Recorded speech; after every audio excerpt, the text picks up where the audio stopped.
Welcome, everybody, to Create a World. If this is your first time joining us, Create a World is a weekly broadcast where we explore as many dimensions as we can get hold of what it is to live a life and create a world. And because most people don't realize that they are creators in their world, of their world. And we're a collaboration of people who consider ourselves a wisdom culture, uh, not meaning we have wisdom to impose, but wisdom to evoke, to gather, to um, uh, get out there from everybody. And we come from the field of Tantra Mat, which is a field or a matrix of principles of restoring harmony and balance and restoring people's connection to their wholeness. And I'm going to be bold enough to say heaven on earth. And what is that? What does it take to walk ourselves back into that reality, which I believe once existed? Or at the very least, people once had much more connection to that in their daily lives once upon a time. So my name is Deborah Merchant, Dr. Deb, some people call me that. And this is my guest, Dr. Gregory Serfer. He wrote a book. Can you show everybody, please, your book? I can. He wrote a book, I Am Still Right Here. And I found out about it. It's only recently published, not very long ago. But I found out about it from someone sharing on our community chat thing. And just nearly jumped out of my skin when I saw just the sentence or two that it was about. I'm going to do you want me to call you Gregory on the broadcast? Or what do Gregory, you want? please. Yes. Okay, Yes, so I'm Gregory's going to great. ask you to talk a little bit about yourself and then talk about the book. And then I'm going to jump in with what I want to say about it. Okay. Thank you. Well, it's a pleasure to be with you today, and I very much appreciate the invite. My name is Gregory Serfer. I was born in Florida. I currently live in New York, um, and I am a physician. I practice internal medicine, critical care, disaster medicine, and as well as addiction medicine. Um, I had very little interest in psychiatry. I was mostly interested in practicing medicine, raising my children, going about my life. And psychiatry was peripheral to, everything that I did shy of the addiction part. However, I had become involved in a relationship, a very, a relationship that was very important to me with a very, very wonderful woman.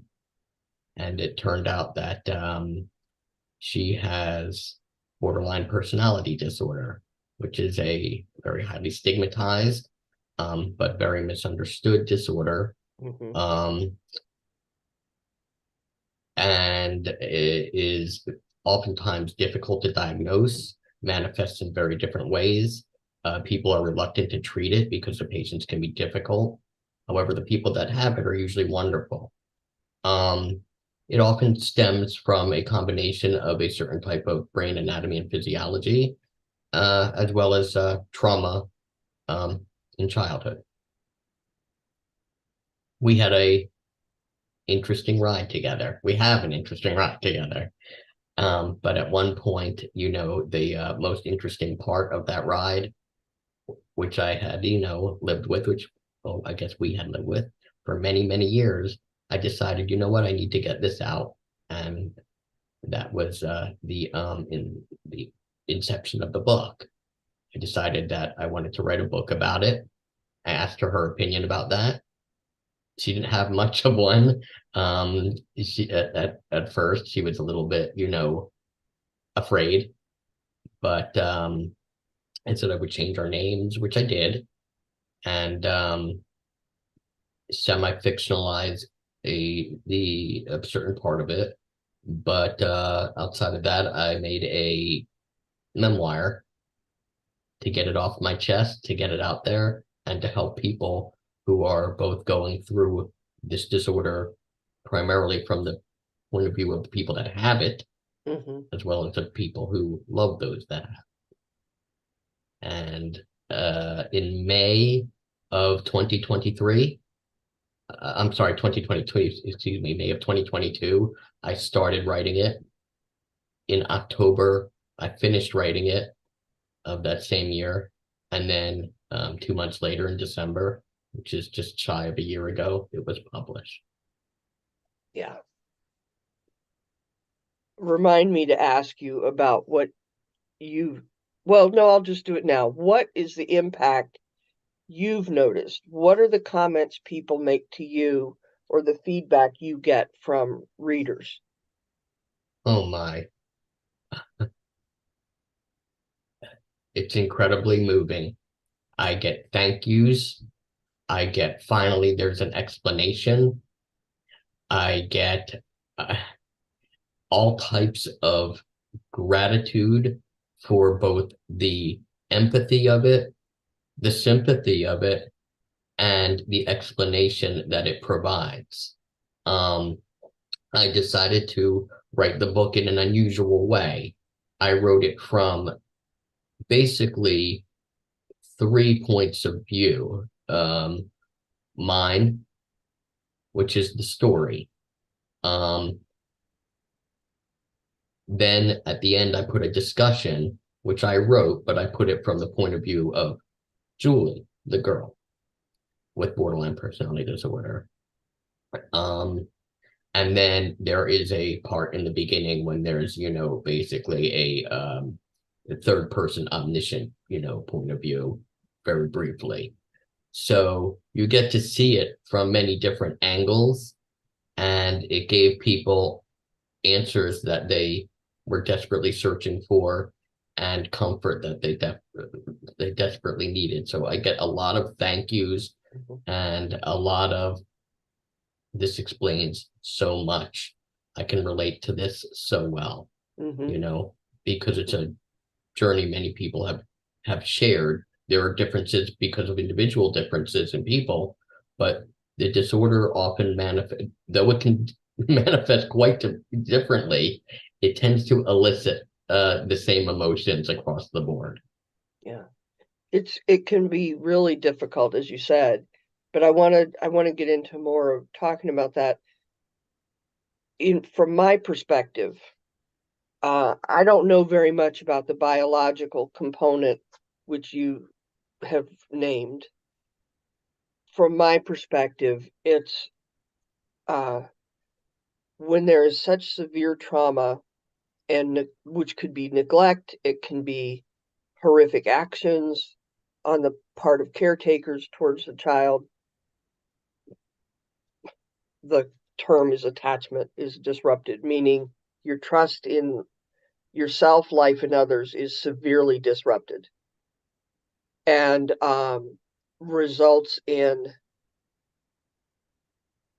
well, it can be a lifetime, as you if you read the book you'll see, but it can be a lifetime of um, severe reactions to things, unstable, inability to regard things as stable that someone like Gregory would consider stable, and who didn't have those disruptions.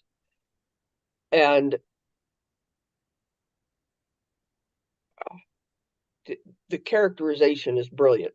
People who have borderline personality disorder are often very high functioning, like the character in the book, very high functioning. So then you're left with like, well, what just happened and what's wrong with you? And that would be like the mildest form. But so that's just a general description. The part that struck me and that's threaded throughout the book is the title, I Am Still Here. When I first saw the title, my thought was, what struck me is behind all these symptoms, behind all this stuff I can't control, I don't know what's going on, I don't know why I feel empty, I don't know, all behind all that is the person saying, but I'm still here. By the end of the book, what I saw was the character Paul, which is Dr. Serfer, as you said, saying, notice I'm still here at every event, let's call it. And that was such a healing influence. The correction of loving, strong, consistent relationship on the disruption from childhood. The healing influence was so pervasive that it's allowed uh, the woman to find a very different path, have a completely different trajectory. And I find both sides so heroic. I'm just astonished. I'm just astonished because I'm just astonished. I What? consider her a Go ahead, hero. please. I absolutely consider her a hero. I consider myself in the book, though I'm the narrator, obviously, as Paul, a facilitator, um, you know, character. It's about her. It's about a person who is brilliant, who is brave beyond what I could have ever written in the book, because I had to tone some things down and I had to leave some things out because it was too much. Mm-hmm. But what she has survived, what she has accomplished, who she is a hero, Mm-hmm. an absolute hero. And her journey of and her continued journey of realization are, remarkable. And I have endless respect for what she has done and what she Mm-hmm. continues to do. Um, I, a lot of people say to me, it's incredible, but on from your side, what you endured, in a lot of ways. And I said, no, to me, every bit of it was worth it, every bit of it. Um, just because sometimes things are difficult doesn't make it, you know, in any way not worth it or even necessarily incredible. I love her, and I'm glad that I could have been, that what she always says, she says the things that made her come as far as she did were twofold. The wonderful therapist that she had, and has, and the wonderful and supportive, very close people in her life that unfortunately those close people that she could rely on came in after her childhood, not when, Mm-hmm. they were necessary during her time. Mm-hmm. It would have been there would not have been a book Would if have she not been had a had book. the correct, those close personal relationships as they should have been. And I say should, you know, because in my experience, every human being innately knows what's healthy. They may or may not be able to articulate it, but I assert that people would not have mental health issues uh, and difficulties with um, that level of difficulty with their lives if they thought the abuse and the trauma they suffered was normal. If we thought that was normal, truly thought it was normal, all the way down to ourselves, we wouldn't have symptoms and all the problems. We just wouldn't. It would just be what is. Like today it's cloudy out or something. Right. And I'm not minimizing by any means. For me, that means each human being has that innate uh, uh, knowing what's healthy, knowing what's whole, who I am as whole, and the drive to self-actualize. That term, those kinds of terms, maybe get overused, but that drive to self-actualize is real, very real. And so hopefully, if she's watching this or does watch it later, this won't be too intrusive for me to say. But I really acknowledge the never letting go of that drive in her. I can And speak to that please, actually a little bit. please. So after the book was published shortly thereafter, we decided to use the services, of Quora.com, the Quora.com, where you can create your own spaces on topics and have discussions. And we created, understanding borderline personality disorder, and even brought in another, woman who suffered from it as well. And she at first did not she was quiet about it, but as she realized the impact that the book was having, and became more comfortable in just expressing things as they were, she started writing fairly prolifically on it. Mhm. Her writings are wonderful. She does understand these things. She writes about herself without ego, without um hyper criticism, especially given her condition, Yeah. but quite, truthfully and directly. Sometimes she'll mention the good that she feels that she's accomplished. Ah, Oftentimes she mentions the, um, nightmare aspects as she perceives them of herself. But she speaks, quite honestly about it, and her writings are actually quite wonderful, and people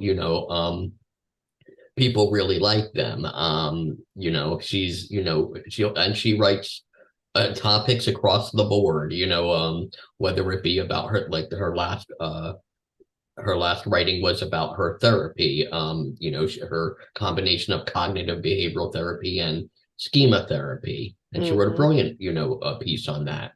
Or then other times, people will ask about what borderline personality type rage looks like in the form of text messages. So she just gave a whole bunch of text messages that she sent me, and that one is very popular because of the colorfulness of them. But Yeah. she has no problems, now facing this from all angles. Maybe no problems is a bit of an exaggeration. Yeah, yeah.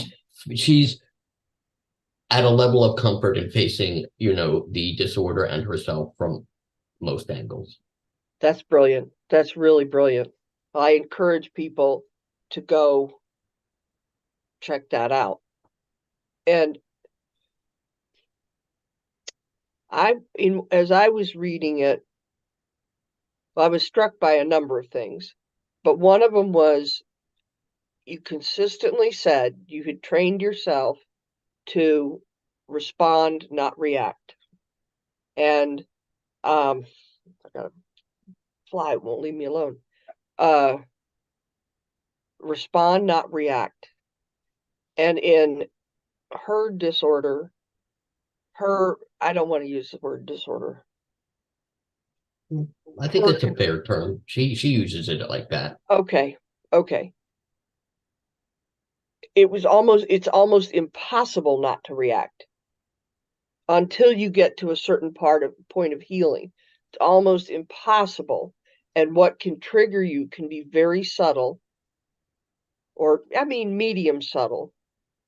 Mhm. By I'm trying to think, like in the book there's an example of someone who's just too a man who's just too flirty and forward and won't hear her say stop, and she just flipped out, punched him in the nose, broke his nose. Well, I'm sitting there saying, yay, go. I'm not encouraging violence, people. But I mean, there's a certain level of that it's like, just handle it, get it over with. That's my style. But the part is the inability to stop herself and measure her response. There's no capacity until there is. Right. And there were lots of other examples, and she talked about, or the book talked, yes, at the end, when it's as if she's talking, brilliant conversation on dissociative components. Yes. That means kind of like when you're split apart from yourself. An everyday example that you even included in the book is like if you're driving somewhere and you go on autopilot and suddenly say, how did I end up here? How did I get to my destination? I don't even remember driving here. That's a pretty common Yes. dissociative phenomenon. There's nothing unhealthy about that, unless there's a problem with it somehow. But um, that gives you an example of what it could feel like. But when that starts happening and you lose time or you lose, Mhm. there were a couple examples where she doesn't remember her response at all, and it was a fairly complex interaction. Mhm. That indicates a problem. That's a phenomenon that, yeah, Yes, the signals. dissociation for her, um, was a tremendous problem. It still can, intrude sometimes and Hmm. be somewhat, uh, uh, problematic. But she could dissociate anywhere from obvious dissociative apathy all the way to almost near the dissociative fugue where people like lose almost their identity completely, Right. and which is much what would happen with those complex interactions. And with her, those those periods would be with her, when it came to, and it would never be with someone she was close with, but with people, or who Yeah. she was, felt threatened by in some way, where she could become violent in some way, and not quite remember it. And there are a few episodes, and I made the episodes in the book fairly small compared to some of the things that she's capable, of. Uh, but you can see that when she realizes what she's done, even if there was some justification to it, she feels horrible. Like the episode where you that you mentioned where the gentleman was hitting on her, and he knew that she was involved. And he got, was getting too close and then slammed the locker and called her, names, in her face, causing, the slamming locker sound and the aggression. And she broke his nose, just in a just happened in a second. She didn't want to. Next thing you know, she's crying to me about it that she didn't mean to, and you know, um, or the obviously the episode where right in front of the police officers, where the guy was being aggressive with her and spit at her, and she, you Yeah. know, um, but yeah, it's the dissociation can be quite um it was a very big problem. It has gotten way better, I'm happy to say, and so would she be, but that is the driving example, of course, the is a a midway type of example between Hmm. apathetic dissociation and full-blown loss of identity. Yeah. We have a question that's brilliant. The Someone asked, can Dr. Gregory explain how someone tells if that might be what's going on? Well, I'm going to give a prelude to that. In the book, her eyes would dilate, Yes.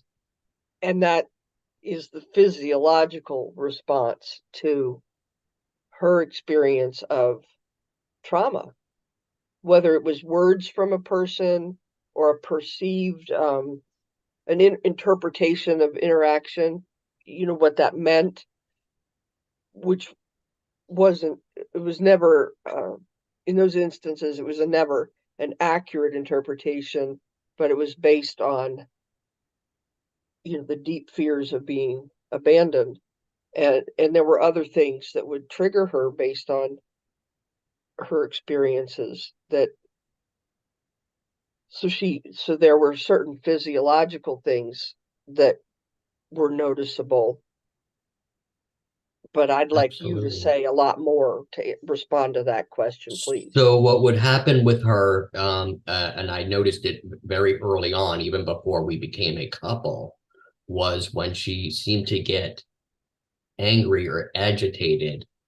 Um, in the book, I made her eyes just plain brown. They were actually they actually are hazel brown, but I would notice that they became these like, and I think I used this term in the book exactly, obsidian circles. They were like literally lumps of black coal. It was incredible. It would seem that they changed color, and at first I didn't really understand, why, or if at the first time I saw it, I didn't even know if I hallucinated it, Uh-huh. but then when I saw that happen, anytime I saw the eyes go from that hazel brown to black, I knew it was going to happen. Now, in regard to the question, um, the best way I could explain to know in other ways what's happening is there's a sort of emotionless blankness to what she's doing when she's doing it. It's either like emotionless and blank, and for example, if she would do something and then I would address her, she would simply look at me with those black eyes and then not even respond and just sort of like regard me and then move on with what she was doing as if it didn't happen. Or she would make some benign statement like uh draw out a do something that would draw a crowd, and I would say after Julie, and she would just be say something like, I'm going to take a shower, like all hell hadn't just broken loose. And you know and then after the fact, when it was discussed with her, she would Yeah. be perplexed. She would have no memory of it. She would remember things that were immediate immediate prefaced to the event, but she would not remember the actual event or resolution of it. Or if she did remember the resolution, she just remembered that whatever needed to be done was done, but not remember how A got to Z. Mhm. And so that's how you, from the outside, know that it's happening. On the inside, from her stance, she, during the event, there is no way to know that, it's happening because, you're essentially in at that level of dissociation, you're not there. There's obviously lesser levels, like I mentioned, like apathetic dissociation, where you just don't really care what's going on around you. But if you don't know, then you don't know. So the only way to tell from the outside is by the cues that you come to recognize, such in her case, it's the black eyes, the blank face, and so on. Um, and the fact of, what they say afterwards, it's very obvious, if somebody's saying that they don't remember something, and they're kind of, hiding that they do, versus the way it presents when somebody literally is flabbergasted and bewildered by what they're hearing they've done. Yeah. And that's a real different kind of I don't remember, like something is going on in life and oh, I don't remember what happened last Saturday. It's a different kind of I don't remember. It's like not It's there. right. It's a like wiping off the chalkboard. Yeah. It's just gone. Right. Or there might not even be a chalkboard to wipe off. It's just Yeah. a period Yeah. of time that's missing. And in some cases, depending on the length and complexity of what happened, she might understand that a period of time is missing. But in other instances, it's just sewn together, and the period that's missing is just as if it didn't happen. Mm-hmm. Mm-hmm. And a good example of that sort of actually was, the necklace incident in the book. When I got my necklace back. Yeah, well, you did a whole lot of things Yeah. too, but Yeah. but to her, time just sewed together. Yeah. The whole thing, there's a gap Hmm. of engagement, interaction, reaction, all that. There's a whole gap that doesn't exist. And for her, Right. but for you and others looking at the event, it's yeah, it's something that you start to learn both how to recognize because it's going to be the same and unique for each person, this kind of dissociativeness. But you learn to observe it, you learn what you're seeing, but from the person experiencing it, there's also the sameness but a uniqueness, and it takes time for them to learn Yeah. that that's what happened, but it can be really frightening. Yeah. It can be so reinforcing of, be proof that, like in the book, she kept saying, well, different things would happen. She would get to a point, in my perception, she would get to a point of things going really well, and then it would be, I'm going to call it this way, it would be too much, and she would go into, I'm just trash. Right. And, Right. but that was her fundamental belief about Right. herself and life. I'm trash. And she had built a successful life on top of that, which is remarkable. And I'm pointing that out because that's what so many of us do. And we are so busy. I don't mean this like consciously busy, but we're so busy. Um, re Let's see if I want to do it. I want to try to describe both what I've experienced and what I've observed.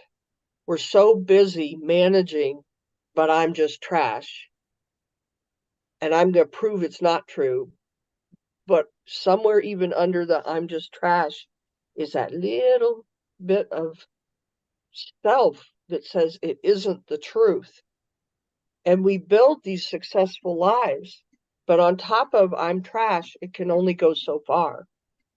And then there's it's like hitting a wall Right. and wondering, well, if I'm so great, why can't I this? Why can't I that? Um, why can't I be who I know I'm supposed to be?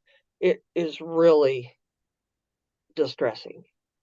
Very. Really. Yeah. I mean, she would, I mean, she was from the moment I met her, the first time I laid my eyes on her, before I knew even, anything about her. it was immediately apparent to me that this was a skilled, special, intelligent woman.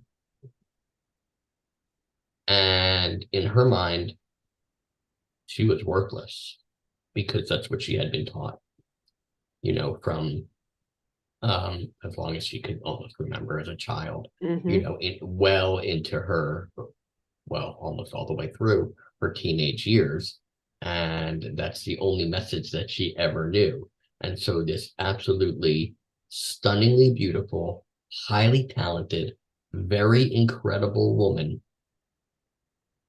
um, hardworking woman, who had at that point that I had met her overcome things that would have either, resulted in people to, take their life or turn to alcohol or drugs or turn to a life of crime or God knows, had made a success of herself. Mm-hmm. And, and she didn't see it. She understood she was a good nurse and had nursing skills, but that was the literally that's where it ended. There was nothing more to her than that. Mm-hmm. Mm-hmm. Yeah. What I want to point out, let's see, there's a couple of things. A lot of people have those experiences. It's really an epidemic in a way, that of feeling those kind of feeling, devaluing ourselves, feeling worthless, feeling hopeless.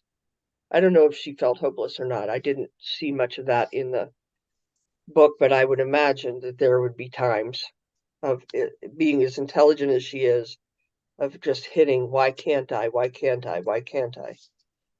Um, it's amazing. And I'm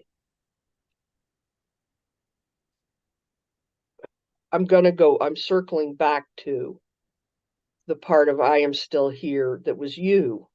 I am still here. I am still here. I love you. You're remarkable. And it never ceased. The message never ceased. It was very distinct with, I'm angry with you, or I'm disappointed, or I'm sad. I feel this, but it wasn't, you made me angry. It wasn't, I'm angry because of you, which would instantly reinforce the I am trash. It was, I'm angry or I'm upset. And yes, what you did, that's my response. But it was, and that the consistency of the whole package was so restorative. That's an example of how essential we are to each other. I can discuss the title a little bit. So it was, so as we discussed a little bit earlier, I had to, train myself to respond Yeah. instead of react. But actually that came, a little bit into the relationship, when I was able to, develop and mature and understand enough to, to cognitively put it to myself that way. However, I did know how I felt about her, uh, uh, all the time. And so she would do the term that I call it is, what I always say is, if you're looking at it from the outside and it's not happening to you, watching the shredding, that's the term I use, can be kind of funny and entertaining, as long as it's not you that's being shredded. So when she would shred me, I would, basically, once I did understand, even before I understood, what was the actual cause underlying it all, I did understand that there was something. And so I would say to her, over and over, you get it out, say what you need to say, that's fine, because I'll tell you what, you're going to turn around and see I'm still right here. And um, I had said it so many times that when I couldn't think of the title of the book, it was, somebody's suggestion. Why don't you say the thing that you've said probably, a million times over and over? I'm still right here. And then it turned out to be, the title of the book. And it's funny because somebody on the Quora space, understanding borderline personality disorder, wrote something very nice. They wrote that, in reference to the book, they wrote that the title in and of itself is poetry, which I found very, I was very flattering, and I was very grateful for them, understanding the depth of, the title, and that it extended, both to me, to her, and to other aspects of the story. Mm-hmm. And I'm extending it out beyond the story to anyone and everyone listening, because in my work with people, say with major depressive disorder, it's not a diagnosable according to our current system dissociativeness, but there can be such a disconnect from yourself and life, and such a parallel heroic journey to reconnect with life as valuable, yourself as valuable, and find that meaning, or create it, especially in a world where there's so much, everything going on these days, and um, in every generation there are issues, and okay, somebody just said, in fact, it was Tantra. Dang, I was just contemplating that this morning in myself. Yes, that why can't I be who I'm supposed to be? Aren't we all dissociative in some way? I did not. Okay, somebody else. I don't know who it was. That was from Tantra. Sorry, I misread that. But they're still saying, aren't we all dissociative in some way? Yeah, I think so. I think so. And as I read the book, there were many times in there that I found it really challenging, because it really put me, pulled up unhealed spots. Here's a spot, here's a spot, there's a spot, And there are simply so many people who can't find their way home to themselves. But that it's doable. I don't know how to make the point any better. I mean, I think that, that well, in some ways we are all dissociative, look, from maybe what our true self is. And I think a lot of religion and, spirituality based things are based on the finding of your true self, it's just, from that type of dissociation from yourself. I think that that's, the journey that we all go on, that for some people is a little bit, easier for some, and more difficult for others, and, monumental for certain others, depending Mm-hmm. on, many factors, which is also, a bit different than the type of other dissociated, behaviors that that we're speaking about regarding, do we all have periods of dissociation, as in the forgetting, of things we did? And yes, we do. It's just the degree of it that, when and how it happens is all. I mean, I chose, for example, for the second type of dissociative behavior, the driving, example, because almost everybody who has a Mm-hmm. driver's license, can relate to that type of dissociation, versus, there are not many people who can relate to, um, want to, give, spoilers, but, episodes where they've done very, very complex interactions, that are involving not only you or you and a machine, but other people, and whole dialogues are being, spoken, and complex, things being done, and then it ceases to exist in your, you know, mind or, Mm-hmm. memory. Um, and so are we dissociated often from our true selves? I think a lot of us, yes. And I think that's a journey we take. Do we all dissociate to the level of she does with behavior when under threat? Certainly not, and that would, be a pathologic type of, dissociation. Right, right, right. So it definitely can't be minimized. And it also can't be used against yourself either, is what Yeah, I'm trying to say. yeah, And to our audience, because I know you know that. It's not something that can be used as proof of any devaluation. It's proof of resources are needed for some correction, some course correction. But yeah, I would agree. We're all dissociative to some point or another. I'm actually interested if that's baked in, but I think that as in part of our neurological uh, construction, but I think that's a conversation for another time, maybe. yeah. That's probably a very philosophical Yeah, conversation. Yes. yeah. So Yeah. what I think what else what else would you like to uh say? What was important for you in writing the book, in the journey that led to writing the book? Um yeah, in Julie's journey.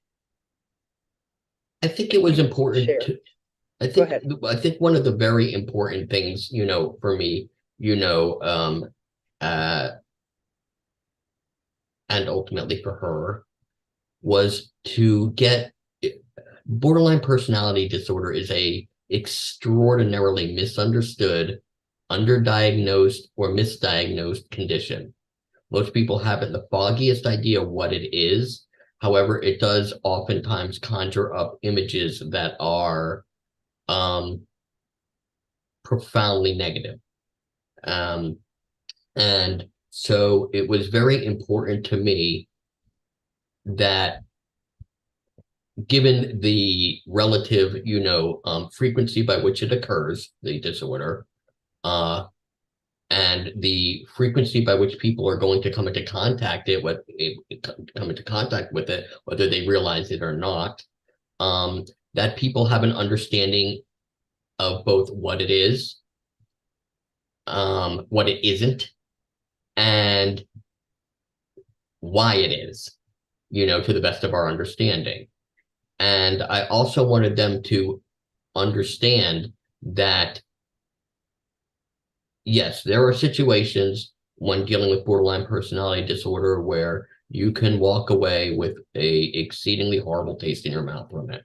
No question about it. However, I want them to realize that that is not all of it, Mhm. and that many people with it, such as Julie, are absolutely remarkable, right? Remarkable and worth, the work, either from a friendship point of view, or, as you know, from a professional point of view, as there are many, mental health professionals that refuse to treat such people because of the, um, of how difficult it can be to deal with. And so I felt that, in writing the book, and not only was it cathartic for me, ended up being cathartic for her, but that it allowed for an opportunity for the public to see what it really is, and, who it really affects.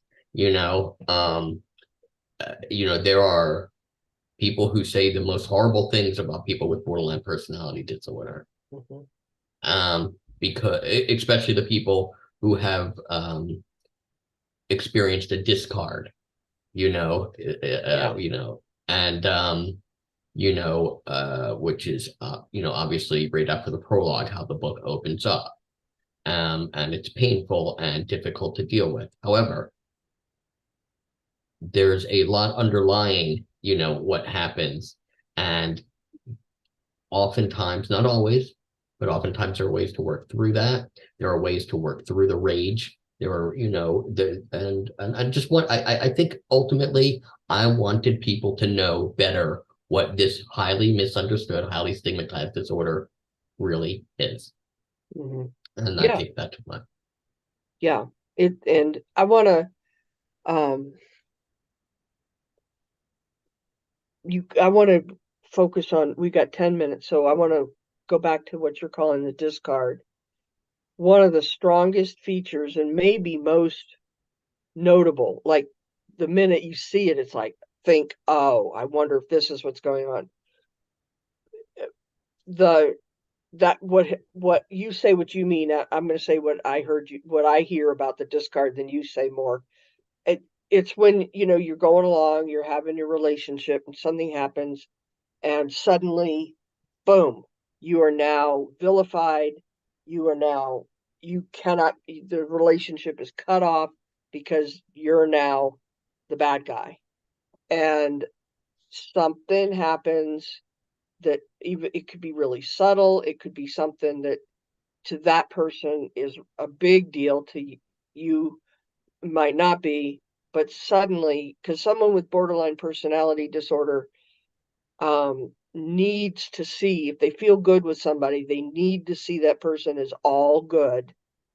And the minute something happens that even hints at that, suddenly that person is all bad. And the discard is the severing of the relationship for self protection. Correct. And the person with borderline personality disorder may say, well, it's because of this about you, that about you, that about you. Like they're putting it all on you, but it's actually a very self-protective mechanism. The terror of being abandoned because now you're not the totally good person, me, or the terror that they're going to be harmed because you have a slight flaw is so overwhelming. That's the only protection, is leave, Correct. sever your relation. That's the discard. And that's, in my mind, a key indicator when I see that, or the testing. If I do this or this, are you going to be here? Are you still going to be there if I show up 30 minutes late for my appointment? Or are you going to give me my full hour? Are these kinds of things to test. Do you really love me? Am I really worth it? It can be challenging, or um, and I'm not saying we're all borderline personality. I'm not saying that at all. But the pervasiveness of harm, harm by those we love and who are supposed to take care of us, is actually a fairly pervasive kind of traumatic stress. Yes. And to catch ourselves in little versions of that can be so important to then, how do I learn to get this taken care of, to heal that part? The history is the history. Can't change that and make it happen differently, but you can change who you've become once you're able to notice that this is something, that's going on for you. Becoming self-aware. Yes. Yes. Hmm. Hmm. Yes. And So becoming, that is a big, important thing, to become self-aware. Yes. yeah, and it's not easy normally, and it's even less easy when someone has this kind of diagnosis, or, as I've mentioned, major depressive disorder or other kinds of serious. adaptations to life, So that's what I have to say. Tantra wrote on here from me, that is from Tantra this time. Thank you for giving this a place. And I thank you for that as well. I really do. But is there anything you would add about the phenomenon called the discard? Yes, that's exactly, you explained it very well. So there are certain traits, that defining traits of borderline personality disorder, one of them being, of course, the what's called frantic efforts to avoid real or perceived abandonment. And when I'm explaining that to people, I, try and make them understand that frantic was not put there accidentally. Mhm. I said, let me give you a scenario, especially if I'm talking to a parent. You're an American in China, in their most populous city, at their most populated event with your 2-year-old, right? As, a tourist. And you look down and your 2-year-old is gone. Your next moments are frantic. Okay. So when they say that the trait of, the potential trait of borderline personality disorder is frantic efforts to avoid abandonment, people must understand the extremes that they will go to avoid being the one that's abandoned, which can include, though it may be counterintuitive when you don't understand the frantic efforts to avoid it, actually terminating a relationship before you have the chance to be the one that abandons them. Mm-hmm. Secondly, another defining trait of borderline personality disorder is, the instability of relationships that are, defined by alternating between periods of idealization and devaluation, right? They are very prone to what is called black and white thinking. Okay. It's either all one way or it's all another way. You are all good or you are all bad. And so how the term used, they split you, right? If they split you white or split you all good, they are excellent at making you feel like you're a walking deity, right? They will, they adore you. They see no wrong in you. You can do nothing wrong. However, one perceived violation of that trust that threatens, them in a way that stirs fears of abandonment, and you can instantly be devalued and be split black, and instantaneously you become the devil incarnate to them, literally. And they're Hence, always hyper vigilant and looking hyper for it. vigilant, looking Yep. for it. They're testing for it. You're put through. You're like a Navy SEAL, being put through, the paces, as they're testing to see, is this person going to stay with me? Does this person love me? Do they really love me? I mean, after all, how could they love me? I'm absolutely unlovable. Mm-hmm. So you're put through, these trials, and being human, it is not uncommon to fail a trial, in which case you may be split all black. And then if you're devalued, significantly enough, that discard occurs. And a discard is not a normal breakup where, you just go your separate ways. They all of a sudden, without explanation, vanish.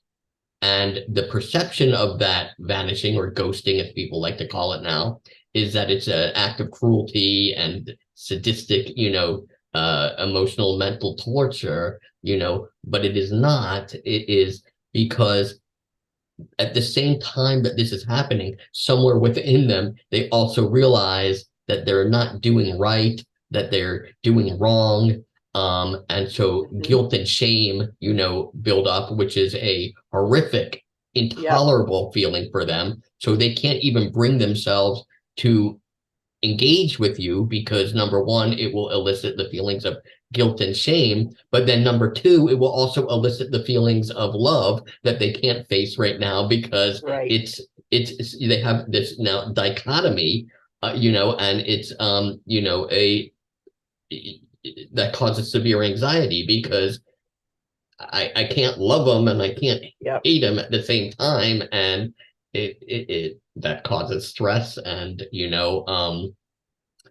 so a discard is a major, a major Yes, horror to people, but it's a horror on both ends. it is. And I have to interrupt you because we're at time. Okay, And we might have a few more seconds. It's really, really difficult for a person to be able to learn there can be both good and bad about any person or situation. It's really difficult to learn to navigate that spectrum.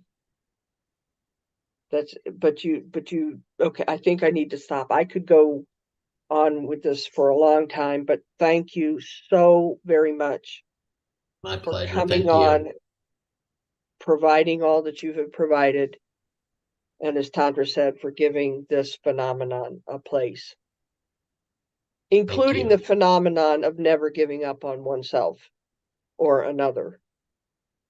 Never give up. So thank you very, very much. I appreciate it. Thank you.